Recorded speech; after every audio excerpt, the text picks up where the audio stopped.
గోపాల్ రెడ్డి గారు, లక్ష్మణ్ రావు గారు, బీటీ నాయుడు గారు, వెంకటేశ్వర్ల గారు ఇష్యూ గురించి మాట్లాడారు అధ్యక్ష. ప్రధానంగా ఎన్డీఏ ప్రభుత్వం అధికారంలోకి వచ్చే ముందల చాలా స్పష్టంగా ఎంతమంది బిడ్డలు ఉంటే అంతమంది బిడ్డలకి ఇస్తామని హామీ ఇస్తాం జరిగింది. ఆ హామీకి మేము కట్టుబడి ఉన్నాం. రెండో అంశం అధ్యక్ష, అందుకే గైడ్ లైన్స్ రూపొందించడానికి కొంచెం సమయం కావాలని అడిగాం. నేను కూడా ఇది కొంచెం సీరియస్గా తీసుకుంటున్నా. మంత్రులందరితో కూడా మేము చర్చిస్తున్నాం. గతంలో జరిగిన లోటుపాట్లు జరగకూడదనేది మా లక్ష్యం. మీరన్నట్టు గతంలో 15,000 రూపాయలని, తర్వాత అది కాస్త నెక్స్ట్ ఇయర్ 14,000కి అయింది, తర్వాత 13,000కి అయింది. 1,000 రూపాయలు టీఎంఎఫ్ అన్నారు, ఇంకో 1,000 రూపాయలు ఎస్ఎంఎఫ్ అని అది డబ్బులు తీసుకుంటాం జరిగింది. అంతేకాకుండా ఎలిజిబిలిటీ క్రైటీరియా కూడా మార్చడం జరిగింది అధ్యక్ష.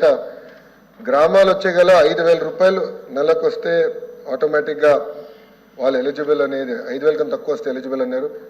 అట్లా మళ్ళీ దాన్ని మార్చారు. భూమి కూడా అది కూడా మార్చారు. దాని తర్వాత ఎలక్ట్రిసిటీ కన్జంప్షన్ విషయంలో కూడా కొన్ని నుస్ఖలు జరిగినాయి. ఇంతేకాకుండా పాదయాత్రలో కూడా నేను అనేక మందిని కలిసినప్పుడు వాళ్ళు చాలా స్పష్టంగా మేము ఇప్పుడు అప్పు చేసి ఒక 4 వీలర్ 4th హ్యాండ్ బండి కొన్నాం అంటే 30,000 రూపాయలు 40,000 రూపాయలు పెట్టి ఒక స్కార్పియో కొనుక్కున్నాం. ఇమీడియట్గా తీసుకున్న వెంటనే మా తెల్ల కార్డు పోయింది, దానివల్ల మాకు రావాల్సిన సంక్షేమ కార్యక్రమాలన్నీ పోయినాయని వాళ్ళు నాకు చెప్తాం కూడా జరిగింది. ఇది కూడా మేము డిస్కస్ చేస్తున్నాం. ఎందుకంటే గ్రామ సచివాలయం, వార్డు సచివాలయాలు స్వామి గారి కింద ఉంది, మళ్ళీ ఆర్టీజీ నా కింద ఉంది. మీ ఇద్దరం కూర్చుని డేటాని కూడా ప్యూరిఫై చేయాలి, పకడ్బందీగా ఇది అమలు చేయాలనేది లక్ష్యంతో మేము చేస్తున్నాం అధ్యక్ష. సో మీకు ఎలాంటి సందేహంలో అవసరం లేదు. అర్హులు ఎంతమంది ఉన్నా ఇవ్వాలనేదే ఎన్డీఏ ప్రభుత్వం లక్ష్యం. అది మేము సాధిస్తాం. రెండోది, ఇది బోత్ ప్రభుత్వం ప్రైవేట్ పాఠశాలలకు వెళ్ళే విద్యార్థులకి వర్తిస్తుంది.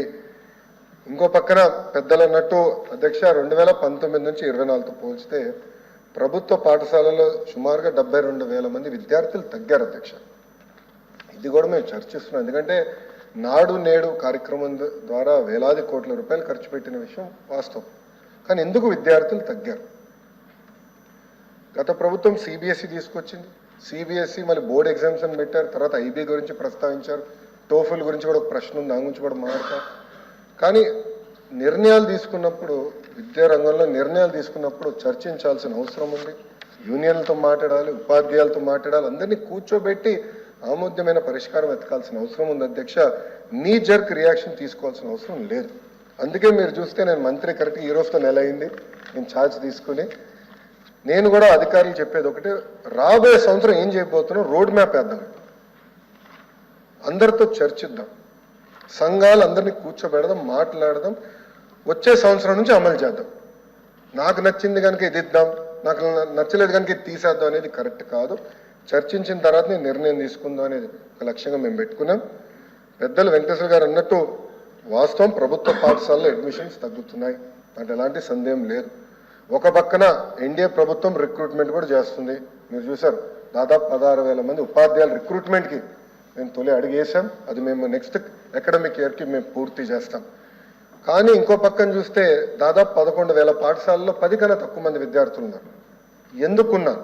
ఎలా అడ్మిషన్స్ పెంచాలి, నాణ్యత ఎలా పెంచాలి, అసెస్మెంట్ ఎలా చేయాలి, టెక్నాలజీతో జోడించి ఎలా చేయాలి, first grade, second grade, third grade pressure లేకుండా సిస్టమేటిక్ ఎట్లా చేయాలనేది కూడా మేము చర్చిస్తున్నాం. పక్క రాష్ట్రాల్లో కూడా ఏం జరుగుతుందో మేము చూస్తున్నాం. అటు ఉత్తరప్రదేశ్లో ఒక మోడల్ ఉంది, ఢిల్లీలో ఒక మోడల్ ఉంది, పక్క రాష్ట్రాల్లో కూడా ఏం జరుగుతుందో అందరం చర్చిస్తున్నాం.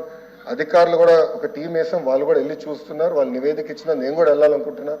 వెళ్ళి ఏం చేస్తున్నారో మోడల్ చూసి మన రాష్ట్రానికి కరెక్ట్ మోడల్ ఏంటనేది రూపొందించి అది మీ ముందర పెట్టి అందరు అభిప్రాయాలు తీసుకున్న తర్వాత మళ్ళీ ఆంధ్ర రాష్ట్ర ప్రజలు తల్లిదండ్రులు ముందర పెడతా వాళ్ళ అభిప్రాయాలు సేకరించిన తర్వాతనే వచ్చే అకాడమిక్ ఇయర్ నుంచి మేము అమలు చేస్తాం.